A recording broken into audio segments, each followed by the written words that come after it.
Remember when he was beating up on that dude, Nate Ethan, and he's like wiping his hands, just one more time. I was like, dude, I don't want to mention him dark out. Yeah, so he's like going around thinking of weapons that he would like to use for the show. I just hope that I can go and get my ass kicked on his show. The second question is, what are you doing between Wolverhampton and M3K next month? What am I going to do? I am going to be playing with 4-Star Mary and kicking around London, just soaking it up. I'm going to go check out France and see what they're doing over there. Crepes, stuff like that. I want to get kicked off the Eiffel Tower for lewd behavior. What is lewd behavior in France? Like, how far do you have to go to get kicked off the Eiffel Tower for lewd behavior? The big pause. Where's the microphone? I'm just going to call him a hand. Sweet, which one? Most artificial fans get typecast and are afraid to find people about them. Are you always afraid of that? Am I afraid of being typecast as the cool guy? I don't mind at all. I think that this Spike both has a real cool side, but also a very funny human side, and I think that means that I'm able to show a lot of different sides of myself, and I'm not worried at all. And if I have to play the badass cool guy for the rest of my life, then that's the cross that I'll bear too. But I don't want to dye my hair forever. It hurts. Yeah. Hi James, I was just wondering if you have any scary, crazy fan encounters that you'd like to share with us. You know what? No, I really haven't. I found that Buffy fans tend to be pretty intelligent, frankly. I think that they're probably they probably appreciate good writing, which is more than anything what floats the show. And yeah, thank you. It's true.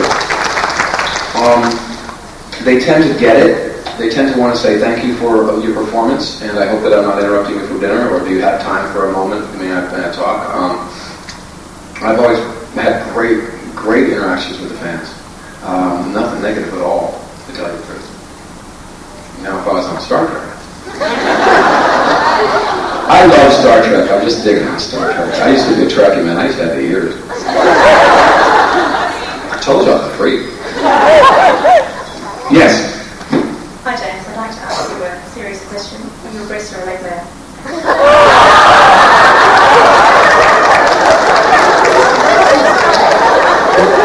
The breasts are so soft and they're right there. The legs lead to heaven.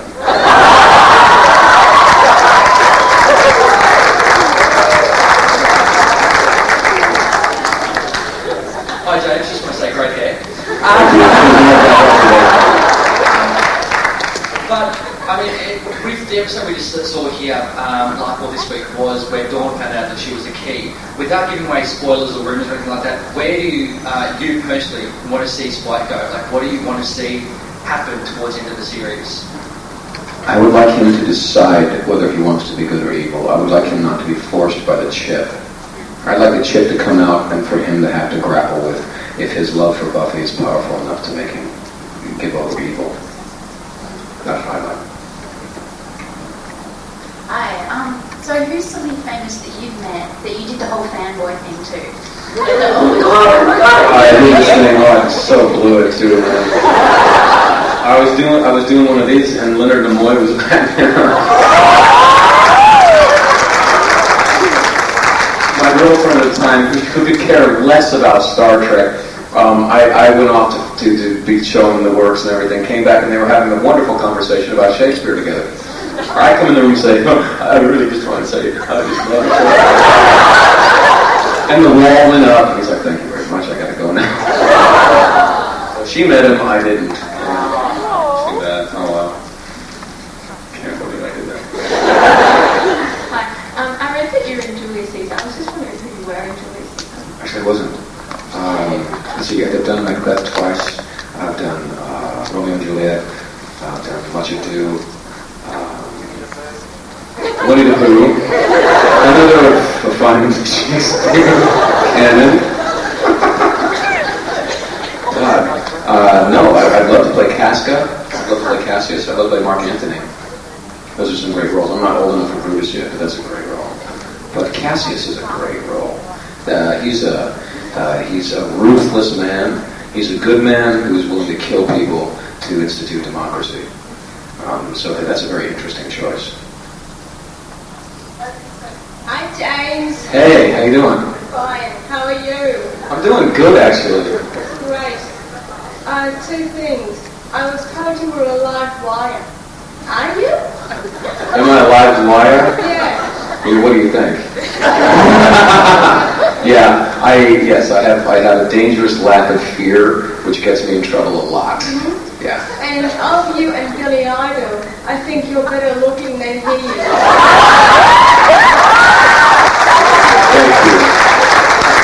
Thank you.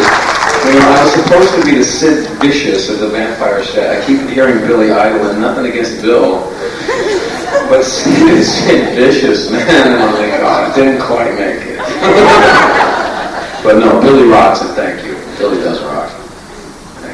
Yeah. Well, If it weren't for acting, what would you be doing?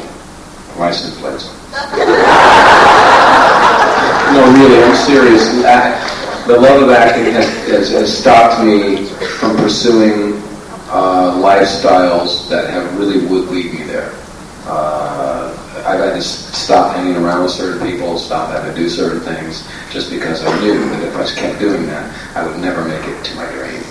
And that has kept me out of jail, basically.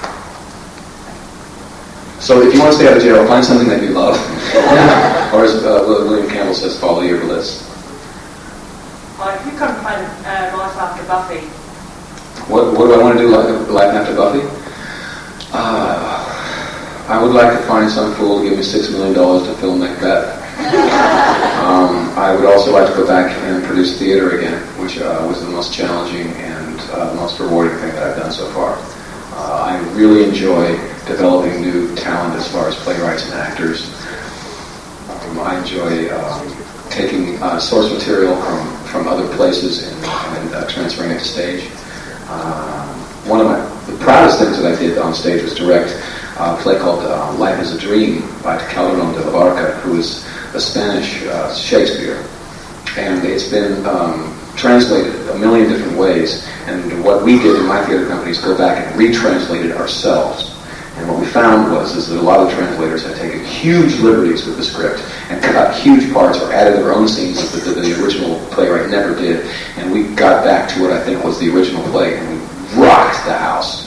It was about a kid who gets thrown in chains by his dad because the stars say that the kid is going to turn out evil, right? So the kid is raised as a beast. The father relents, and the kid is released. But now the kid is a beast. So he immediately kills someone, and the dad goes, oh, see, I told you, you're a beast, back in chains. But then now the people know that there is a rightful heir to the throne and release him, and the child must forgive his father and unite his country. It's a very hard play to do. It's a very violent play, and we just rocked on it. I loved it. I like dangerous plays. I like plays that make you uncomfortable.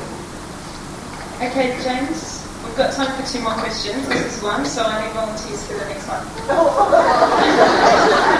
Second question, sorry. Diane Sawyer in the back. Love it. Yesterday you kind of lifted your top up for everyone. Like how was already? Can you do it again?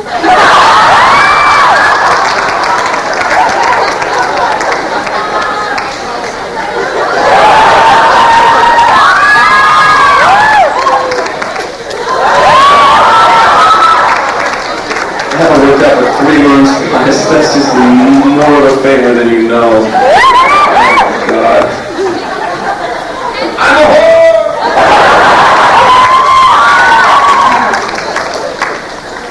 Dignity. Always dignity. Was that the 3 parts of your question, sweetheart, or did you get enough there? Hey, James. Yeah. Just wanting to know, are you really love's bitch? Yeah. I believe in love. I believe in romance. I was raised by a bunch of very intellectual people.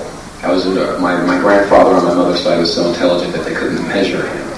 He kept burying the needle. So I was raised by a bunch of people who were very proud, who were so damn intelligent. And I've come to realize that intelligence, more often than not, is the ability to spin one's wheels to no effect at all. I mean, very intelligent people thought the Earth was flat.